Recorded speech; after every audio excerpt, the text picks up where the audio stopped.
సుఖీ భవ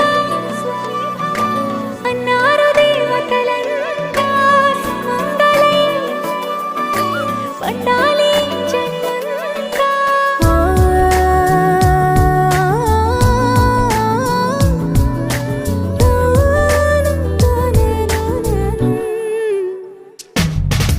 నీ పేరే సుప్రభాతం అడుగునాడుగే ప్రదక్షిణం నీ మాటే వేద మంత్రం మనసుకు మనసే సమర్పణం నీకేగా.